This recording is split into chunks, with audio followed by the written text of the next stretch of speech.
The Mariana Trench is the deepest known part of the ocean on Earth, located in the western Pacific Ocean. It was formed by the collision of tectonic plates in the Earth's crust, creating a narrow trench with an extreme depth, with its deepest point known as Challenger Deep. At this depth, environmental conditions become almost unimaginable. The water pressure is thousands of times greater than at the surface. Total darkness persists permanently, and temperatures are nearly freezing. These conditions make the Mariana Trench one of the least explored regions on the planet. For decades, humans have only been able to access this place using specialized equipment or submersibles designed to withstand extreme pressure. Although there have been a number of successful expeditions, most of the trench floor remains beyond direct human observation, making it one of the most mysterious and hostile environments on Earth. Even though humans have continuously attempted to explore and accurately recreate the terrain and ecosystem at the bottom of the Mariana Trench, the reality is that countless strange reports and discoveries still exist beyond current explanation. From unidentified acoustic signals and previously unclassified life forms to unusual geological changes, all of this has repeatedly left scientists at a loss. The deeper we descend into the darkness of the ocean, the more we are forced to confront a sobering truth. Humanity's understanding of the Mariana Trench is still only the visible surface of a vast and unexplored world. One of the most controversial reports occurred in the middle of 2005, somewhere deep in the Pacific Ocean, when a signal was recorded that would later become one of the unsolved mysteries in modern scientific history. Although these reports were never officially published nor supported by any verifiable documentation, and perhaps it is precisely these unanswered questions that continue to draw scientists from around the world to study the Mariana Trench each year. That anomalous signal was said to last exactly 11 seconds. At first, it was dismissed as noise, a type of irregular interference that appears in large data sets and is quickly discarded. But then it appeared again, and then again. Each time identical, each time lasting exactly 11 seconds, with a consistency that no known natural phenomenon has been able to reproduce. What made this signal truly remarkable was not just its origin, but its structure. It had a clear rhythm, a repeating pattern, yet it did not resemble any known form of communication. It was neither language nor any familiar type of code, but something more like an organized signal existing outside any system we currently recognize. The source of the signal was eventually traced back to the Mariana Trench, the deepest known point on Earth, nearly 7 miles beneath the ocean surface, which is about 11 kilometers.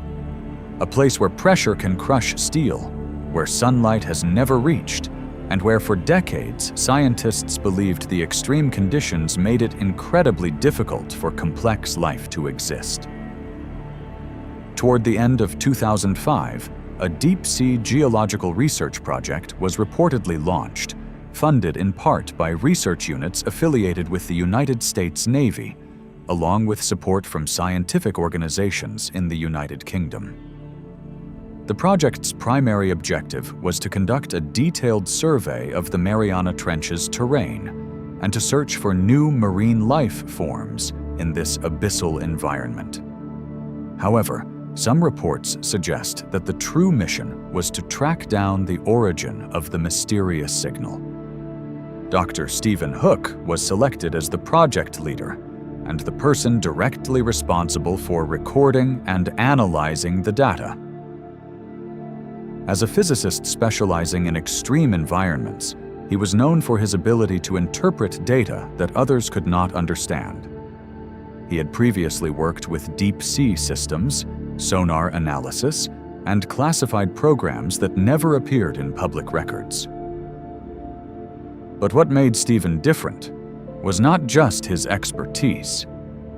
Many years earlier, while reviewing archived deep-sea acoustic data, he had come across something almost identical. An 11-second signal, structured, repeating, and linked to a reference code that later disappeared from the system. His request to access the original dataset was denied without explanation, and within just a few weeks, that very data file was completely deleted.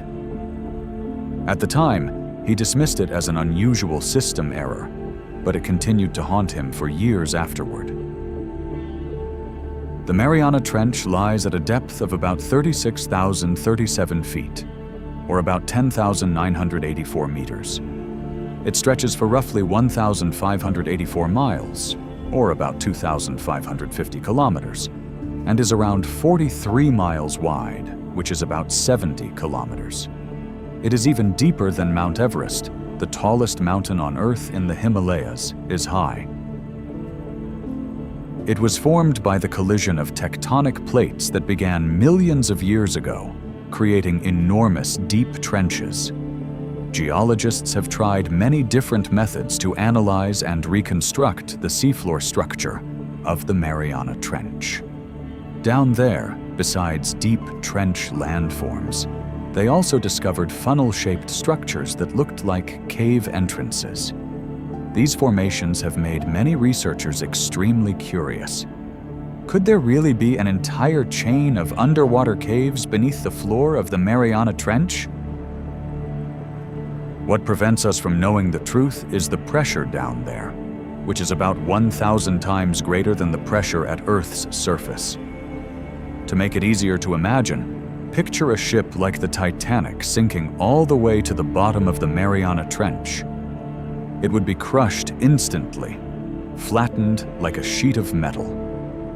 That is why, at least for now, the only way we know to explore that place is by using special autonomous devices made from materials capable of withstanding extreme pressure, while also using sonar waves to scan and map the area as accurately as possible. Even so, there have been many times when expedition teams recorded strange signals that seemed almost like some kind of message, carrying meaning, and definitely not just random noise. So, when the signal appeared again, he recognized it immediately, not as something new, but as something that had returned. The expedition was formed under strict secrecy. There were no public records, no announcements, and no outside supervision. Just a small group of specialists operating under procedures that suggested a level of concern far beyond a standard research mission. In late 2005, the exploration vessel carried Stephen and two colleagues into their journey to explore the Mariana Trench. With the most advanced exploration tools available at the time and a highly experienced team, Stephen and his colleagues believed that every secret of the Mariana Trench would gradually be revealed. The goal of this expedition was not only to reach the bottom of the Mariana Trench, but also to maintain a presence there for a full 48 hours, a period long enough to record changes that had never before been observed continuously. The expedition brought along 3 small autonomous probes, each equipped with high-sensitivity camera systems and advanced signal transceivers, allowing data to be transmitted directly back to the mothership above. While one device focused on mapping the terrain in detail, the other 2 were programmed to move along different paths, expanding the observation range and collecting data on any life forms or unusual phenomena that might exist in the almost absolute darkness of this deep abyss. A man who identified himself as a maintenance engineer, someone who had been responsible for inspecting the safety of the exploration equipment on that expedition, shared with us a few details that he still remembers. I remember that day very clearly. I was 20 at the time, and it was the first time I had ever been assigned something on that scale. We weren't given much information, just that it was a deep-sea research operation, and that everything had to be checked twice, no exceptions. My job was to run pre-dive diagnostics on the pressure systems and verify the integrity of the external sensor array. On paper, it was routine work, something I had trained for, but that day felt different. Some of the readings didn't line up with what we expected. Nothing critical, just small inconsistencies, fluctuations that didn't follow any clear pattern. I reported it, but I was told to log it and proceed. Looking back now, after everything that happened, I think that was the moment I realized this wasn't a normal expedition. The initial phase unfolded without anything unusual. The systems were stable, communication was clear, and everything stayed within expected parameters. But as the submersible descended deeper, the world above gradually disappeared, replaced by an absolute darkness so complete that it erased any sense of scale or direction. At a depth of about 15,000 feet, which is roughly 5,000 meters, sunlight had completely vanished. There was no trace of the surface left, only a dense darkness where light could not penetrate, and time itself seemed to slow down. Everything outside the submersible was now defined only by sensors, immense pressure pressing against the metal hull, temperatures near freezing, and a vast space with no clear point of reference. In that environment, even the most familiar signals became fragile, as if the ocean was not only hiding things, but distorting the way humans understood them. At around 33,000 feet, or close to 10,000 meters, the first signs of anomalies began to appear. At first, they were just very small details. Sonar signals returning a fraction of a second slower, almost unnoticeable without careful monitoring. Then came low-frequency vibrations, steady but with no identifiable source. And then came the imaging data. The probes transmitted scans showing massive curved dome-like structures on the seafloor. They looked like enormous termite mounds, but arranged with a level of precision that seemed far too perfect to be natural. No one on the research team could explain what they were. Shortly after that, the onboard systems began to malfunction. Signals flickered, some equipment stopped responding, as if something was interfering from within. Then suddenly, everything came back online. But this time it was different. The signal no longer seemed to be coming from outside. It appeared directly within the system, inserting itself into the data stream, as if it had always been part of the ship's internal network. There was no identifiable source, no clear point of entry. The cycle remained the same. Exactly 11 seconds. But the clarity had changed completely. It was sharper, more stable, almost intentional. In later analyses, the research team discovered that this waveform appeared simultaneously across multiple displays, including fully independent systems that had no connection to one another. By every known technical principle, that was impossible. And that was the moment they began to realize. The vessel might no longer be detecting something out there. It might be receiving it from somewhere that had always been connected. At first, the crew tried to isolate the signal, assuming it was some form of interference or an internal system error, but every attempt failed. It did not respond to standard filters, nor could it be traced back to any identifiable source. One engineer reportedly noted that the signal did not behave like something entering the system, but more like something that had always existed within it, only now becoming visible. Around this time, the first visual anomalies were reported. What began as a slight increase in brightness outside the vessel quickly developed into something far more difficult to explain. External cameras, designed to function in near total darkness, began recording visibility levels that exceeded the amount of light they themselves could produce. The surrounding water was no longer black, but illuminated, not by any focused light source, but by a uniform glow with no origin, spreading far beyond what should physically exist at that depth.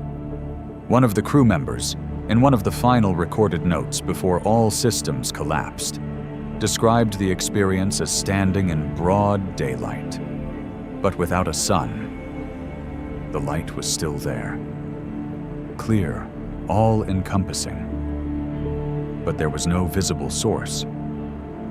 As that light continued to intensify, the vessel began to show signs of instability. The navigation system responded more and more slowly, and then shut down completely. External sensors started returning data that made no sense. At the same time, they reported multiple depths, conflicting pressure levels, as if the vessel existed in several places at once. On the surface, the support ship kept trying to maintain contact, but the signals coming up had turned into fragmented audio, distorted, filled with interference. What made everything so abnormal was not the speed, but the way the vessel was moving. It was not falling, not drifting, and showed no signs of mechanical failure. Instead, the submersible continued descending, slowly, steadily, almost intentionally. At first, the crew believed it was just a minor deviation in the control system. But as the minutes passed, a difficult truth began to emerge. They were no longer controlling the vessel. Every navigation command received no response. The control sticks still worked, but the vessel did not. It continued descending along a stable, precise trajectory. So precise it was unsettling, as if it were following some kind of directive, not of human origin. And then, as the depth kept increasing, a thought began to form in each of their minds. No one said it out loud, but they all understood. Something was taking them down. Under normal conditions, a deviation like that would have caused immediate structural failure. At those depths, even small fluctuations in pressure could compromise the integrity of the vessel. However, in this case, the hull remained intact. Pressure readings became inconsistent, fluctuating beyond expected limits without causing catastrophic damage. It was as if the surrounding environment had changed, or more precisely, as if they had entered a space where the familiar laws governing that environment no longer applied. Stephen later tried to describe this moment, though never fully or consistently. In fragmented statements, he repeated one idea over and over. What they experienced was not simply a deeper part of the ocean, but something entirely different. As he put it, they were not continuing downward in the way they believed.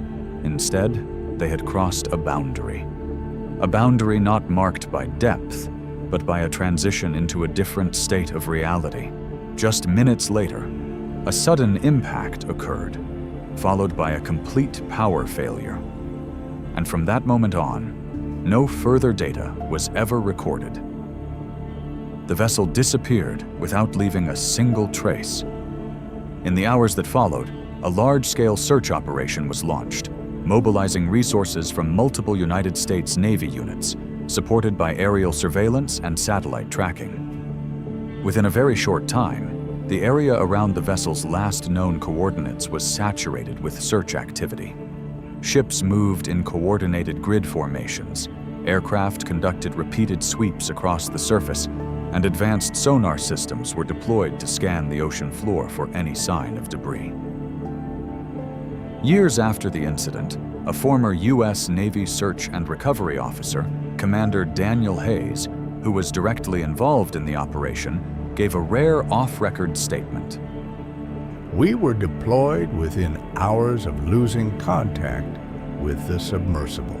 The scale of the search was significant, far beyond what would normally be authorized for a research vessel.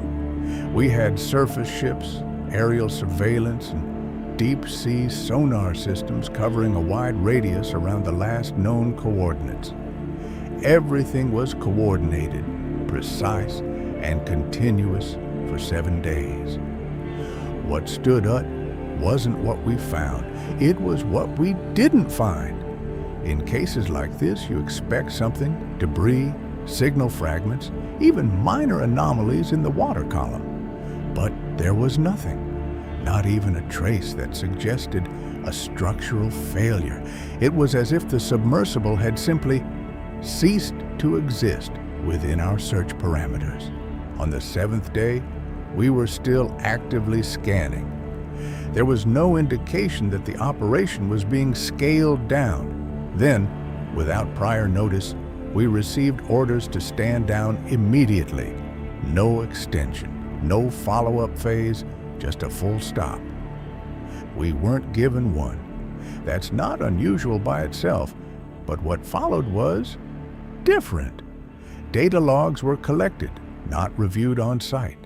Certain recordings were removed from standard archives, and personnel were instructed not to discuss operational details outside official channels, even among ourselves.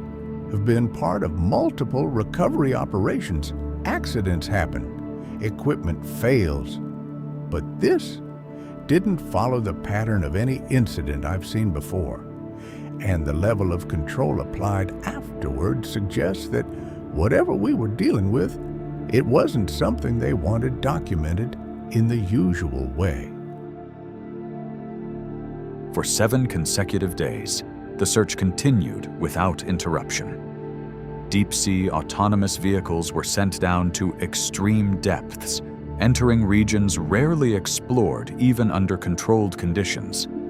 Analysts continuously reviewed incoming data, cross-referencing sonar signals, thermal variations, and surface anomalies in an effort to reconstruct what might have happened. At the time, several major newspapers in the United States began reporting on a mysterious disappearance, quickly attracting the attention of a small group of readers. The incident involved an exploratory submersible carrying 3 scientists on what was supposed to be a routine deep-sea research mission. According to reports, the vessel suddenly lost all contact while operating in the western Pacific Ocean, approximately 198 miles west of Guam, which is about 318 kilometers. Initial details were extremely limited. There was no distress signal, no confirmed mechanical failure, and no clear explanation for what might have happened. One moment, the submersible was transmitting data as usual, and the next, it went completely silent. Search teams were deployed immediately after contact was lost, but the vastness of the ocean made the effort incredibly difficult. The area where the signal disappeared was remote, deep, and notoriously hard to navigate, even with advanced equipment. Despite the seriousness of the incident, the highly unusual disappearance of an expedition, the story never truly gained widespread attention. Most reports lacked concrete evidence, contained little information, and were quickly overshadowed by other news, fading from the headlines. For many, it became just another unexplained case at sea, one of countless mysteries hidden beneath the ocean.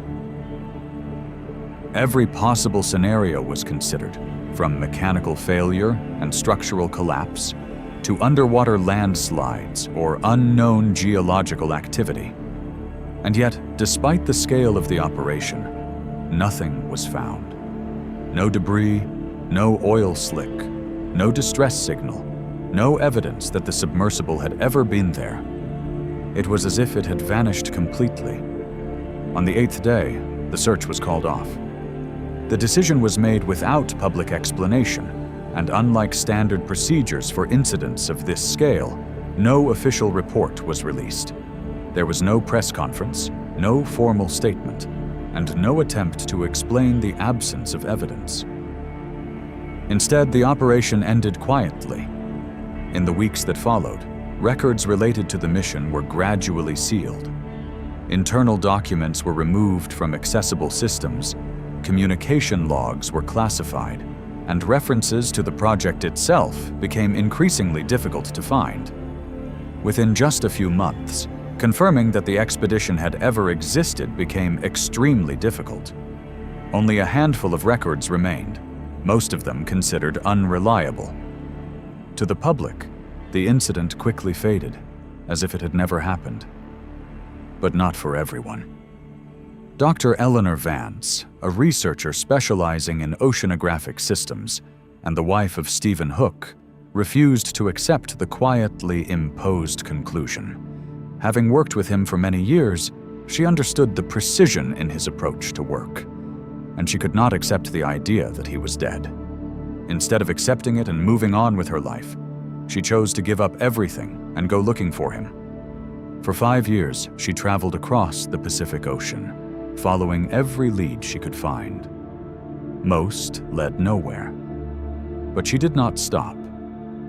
Until one day, a story began circulating among fishermen on the island of Guam. They spoke of a man found drifting at sea, still alive, clinging to a piece of wood. What made the story unusual was not the fact that he survived, but what he said afterward. He claimed that he had once been a member of a deep-sea expedition that had disappeared years earlier. More importantly, he insisted that he had been to another world, that he had lived there for a long time. This led most people to dismiss his account and see him as unstable. Local doctors suggested that he might have suffered severe psychological trauma or a cognitive disorder following a major incident. Even though very few believed him, he continued trying to describe to those around him a world beneath the ocean, a place that did not follow the physical laws we understand, where light existed without a source, where space itself did not behave normally. His accounts were largely ignored, dismissed as delusions, until the story reached Eleanor, and she decided to meet him. Something told her it was him, the man she had never stopped searching for. She had learned not to ignore any possibility, no matter how small. And the moment she saw him, she recognized him instantly, not just by his face, but by the way he looked at her, the way he reacted, the details that could not be faked. At first, she also believed that trauma had affected his mind, that what he was saying was the result of psychological damage. But the more they spoke, the more that assumption began to fall apart. And with the mindset of a scientist, she began to ask the only question that mattered. If he was not mistaken, if he was telling the truth, then where had he been for the past 5 years? Because for a human being to drift across the ocean for that long and remain in that condition was simply impossible. And as he continued speaking, the details he provided became harder and harder to dismiss. They were consistent, structured, and went beyond anything that could be explained by imagination. Especially when she began verifying his memory through personal details, shared experiences, conversations, things only the two of them could have known. And he answered everything accurately, without hesitation. That proved not only that he was completely mentally coherent, but also that he was the same man who had disappeared 5 years earlier. After his return, Stephen and Eleanor began documenting everything, compiling it into a final report exceeding 1,000 pages, describing his experience, the environment he recalled, the anomalies in time and space, and the possibility that whatever he had encountered still existed. The document caused a quiet disturbance within certain scientific circles, but it was quickly dismissed. They were accused of spreading misinformation, fabricating unverifiable claims, and the entire case was placed under strict control. To this day, both of them remain under observation, while the materials they created have never been officially recognized. However, they have not disappeared either. It is believed that fragments of the documents still exist, hidden within classified archives, accessible only to those with authority. And the question remains, if what Stephen Hook described is real, then what truly exists at the bottom of the ocean? And perhaps more importantly, Why is it being hidden? And maybe now, for the first time, we are ready to begin searching for the answer. The Mariana Trench. Maybe one of the very few places on Earth that humanity has never fully explored. And the only man who ever returned alive from those depths. What did he really see? Stephen Hook was said to have attempted to send multiple manuscripts to research institutions and media outlets both inside and outside the United States. In them, he described everything that had happened and pleaded for help to free himself and his family from what he called constant surveillance by the United States. But those documents never left U.S. territory. No one knows exactly how they were intercepted. Years later, after Stephen's death, the contents of his final letter were revealed by someone claiming to be a former intelligence officer who requested to remain anonymous. And what was written inside went far beyond anything humanity had ever believed possible. Although there is still no concrete evidence or definitive conclusion, it is enough to make us reflect. Many years after Stephen's death, his final letter suddenly resurfaced, not through any official channel, but from someone claiming to be a former intelligence officer, along with a request to keep their identity confidential. No one was able to verify who this person was. There were no records, no trace, only a copy of the letter and sections that had been deliberately removed. There was no verified evidence. No scientific conclusion was ever reached. And yet, the contents of the letter became more thought-provoking than any formal claim. According to Stephen, after the submersible approached its maximum depth, he and his team began deploying scanning equipment to map the surrounding terrain before attempting to reach the ocean floor. Everything seemed normal until the radar picked up a strange signal, lasting exactly 11 seconds. And then, everything changed. The vessel suddenly lost control, as if an invisible force was pulling it deeper, far beyond the limits any machine could withstand. The pressure became unbearable. The sound of metal compressing echoed throughout the hull, even though the submersible had been designed to endure extreme deep-sea conditions. He and his team tried to regain control, but they could not. There was nothing left to do except stabilize the vessel and pray. No one understood what was happening until the vessel abruptly stopped. A powerful beam of light suddenly pierced through the observation window, something that should have been impossible.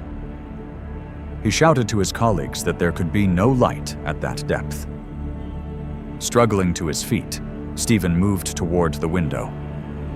And what he saw next was unlike anything he had ever known. The vessel was no longer surrounded by darkness. It was drifting in what appeared to be shallow water, brightly illuminated, like daylight. Around them were hundreds, perhaps thousands, of unknown life forms, species never recorded in any scientific documentation. The crew immediately grabbed their cameras, trying to capture the moment. But seconds later, a violent impact struck the vessel. Not like a collision, more like something had attacked it with tremendous force. Then again, stronger, more violent. The entire vessel shook violently. Stephen was thrown across the cabin, his head slamming into the control panel. And everything went dark. When he regained consciousness, he realized he was no longer inside the vessel. He was lying in a room, unlike anything he had ever seen. His body was connected to devices he could not comprehend. Around him were entities that looked almost human, but not quite. They had no hair, no clearly defined ears. Their skin was pale, almost translucent, resembling severe albinism. Their hands had 5 fingers. Their facial features were nearly identical to modern humans. They communicated with each other in an unknown language.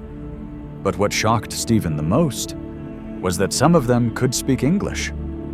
They told him that they had found him among the wreckage of a destroyed submersible, and of everyone who had been on board, he was the only survivor.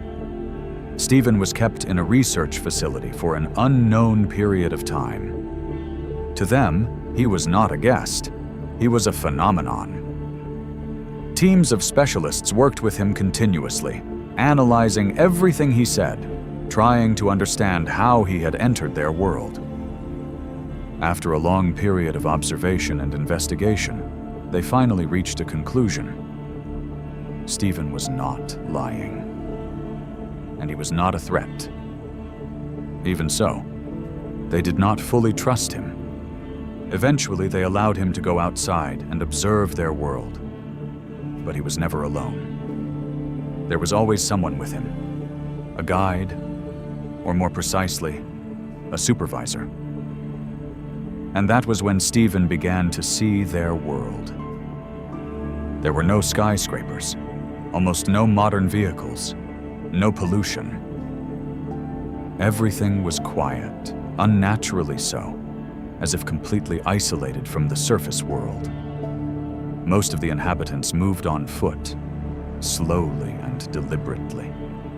However, there were still forms of public transportation, primarily underground transit systems, similar to our subways.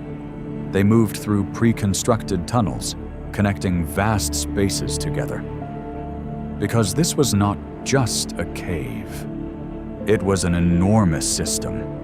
Massive chambers linked together, stretching deep beneath the Earth's surface, forming an entire world. They called it the inner world. Although it was not vast in the conventional sense, the ecosystem there was unbelievably rich. Creatures believed to have gone extinct hundreds of millions of years ago still existed. Stephen said he had seen herbivorous dinosaurs, but much smaller than what we imagine on the surface, about the size of a cow. Even he could not be certain whether that was the result of evolution or something else. The light in that world was artificial, designed to simulate sunlight, but without heat or harmful radiation. The air was completely controlled. Everything operated with near-perfect precision. And despite possessing technology far beyond that of humans on the surface, they lived in a minimalist way, as if they had learned something from their past. And then, they told him something he would never forget, something that shattered his entire understanding of the world. They said that they were the ancestors of humanity, or more precisely, that they had played a role in creating us. According to them, human evolution was not entirely natural. Stephen was taken to a historical archive, where they preserved evidence that they had once ruled the surface of the Earth long before our time. Their technology back then had far surpassed what we have today. But when they reached the peak of their development, that was also when they had to pay the price.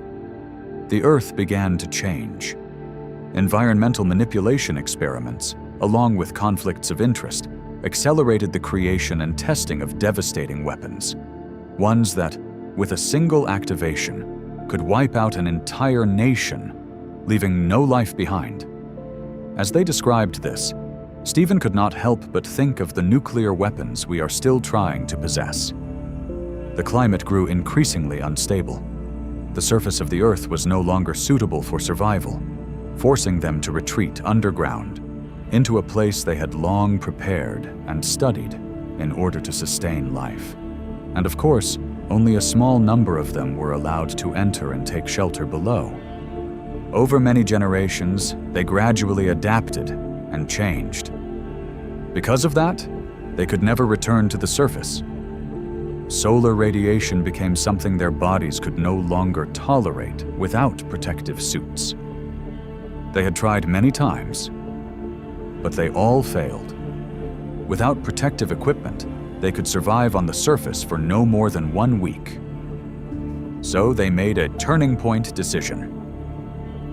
For the first time, through genetic intervention, They selected certain primate species that showed the highest level of compatibility with them, species capable of developing intelligence and awareness.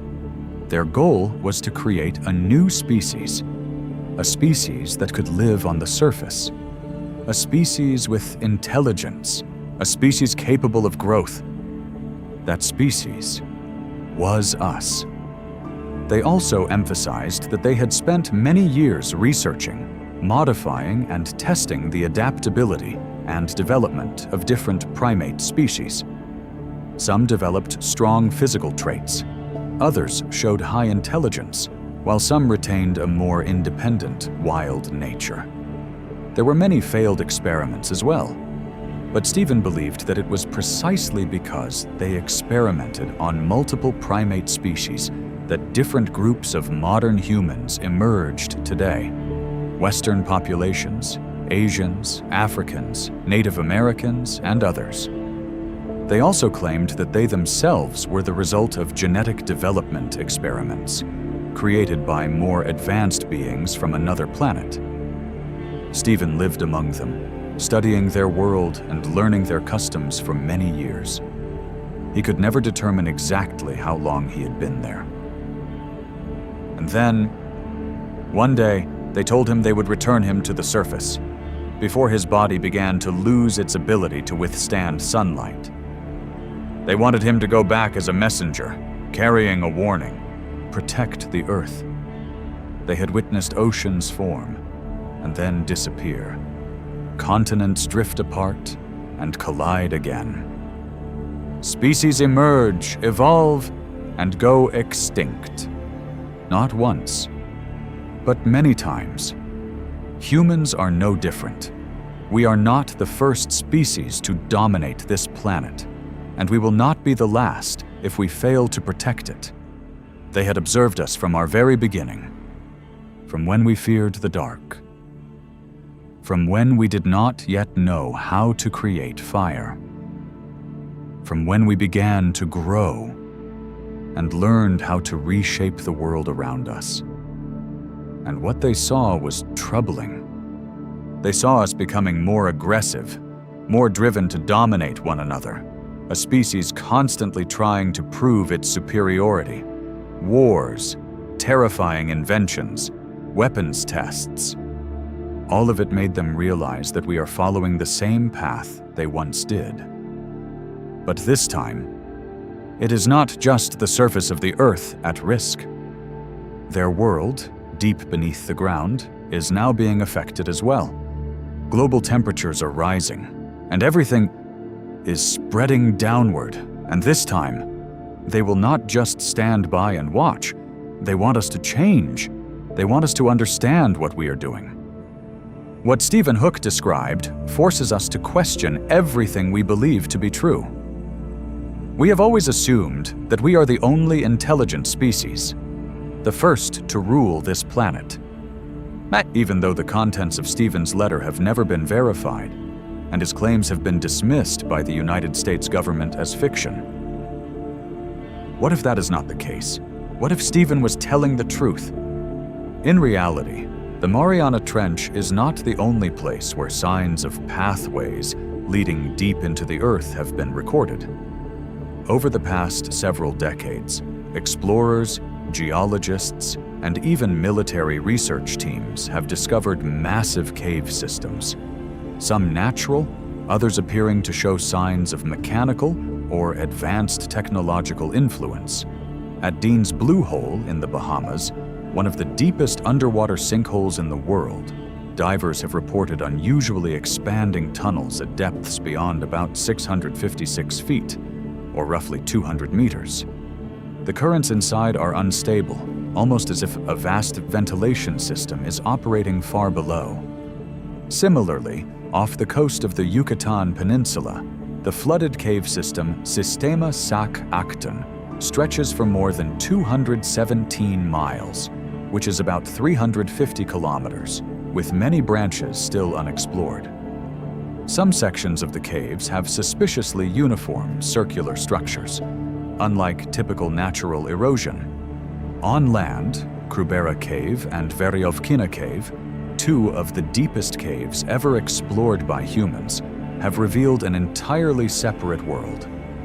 At depths exceeding about 6,560 feet, or over 2,000 meters, temperature, pressure, and air composition change significantly. Scientists have documented the existence of microorganisms never seen on the surface, evidence that independent ecosystems may exist deep underground. This raises a major question. If life can exist there, what else might be down there? In the field of seismology, some data from seismic monitoring stations suggest the presence of unusual voids located tens of miles or dozens of kilometers beneath the Earth's crust. These voids do not fully align with current geological structure models. Some researchers have proposed the hypothesis of ultra-deep cave systems, where magma, water, and gases interact to form vast networks. This idea has a scientific basis, although it has not been fully confirmed. Now imagine that some of these structures are not entirely natural. An unofficial report once circulated within the deep-sea research community, claiming that in 1997, the same year as the Bloop event, a research submarine recorded a downward flow in an undisclosed area. Not a current of water, but a void, as if the ocean itself were pouring into another space. The data was later sealed.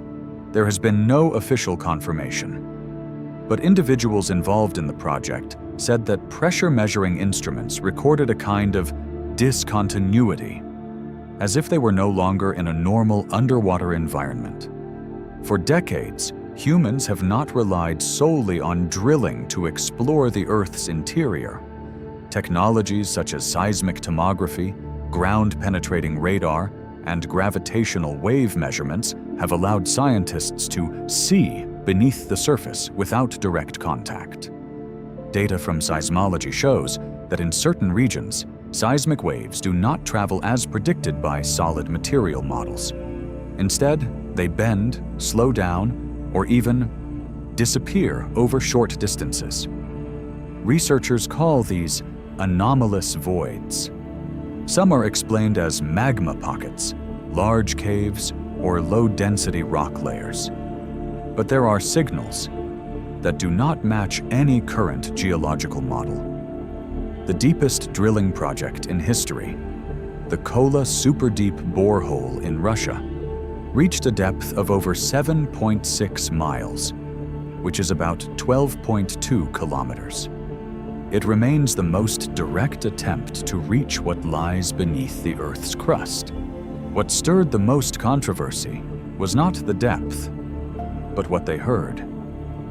Some engineers involved in the project recalled that when heat-resistant microphones were lowered into the borehole, they recorded low-frequency sounds, at first resembling geological movement. But then, the sounds became more complex, almost like something communicating. Not just in Russia, many other deep drilling projects, from Europe to North America, have encountered similar issues. Equipment loses signal at certain depths. Drill bits deviate without any clear external force. Some sensors detect voids, but when approached, they are no longer there. Could life exist beneath us, deep within the Earth? Could the Mariana Trench be a gateway to that world? Those questions may take a very long time before we find the answers. What if, before us, there was another civilization, still hidden, still watching, still waiting, right beneath our feet? And the final question: can Stephen Hook be trusted? Or have governments known about this for a long time? Not just searching for a way in, but perhaps they have already found it? And as for us, we do not inherit the Earth from the past. We are shaping the Earth that we and the future generations will live in. Every small action we take today becomes the world we will face tomorrow. The Earth does not need us to survive. but we cannot survive without it. Protect the Earth at any cost.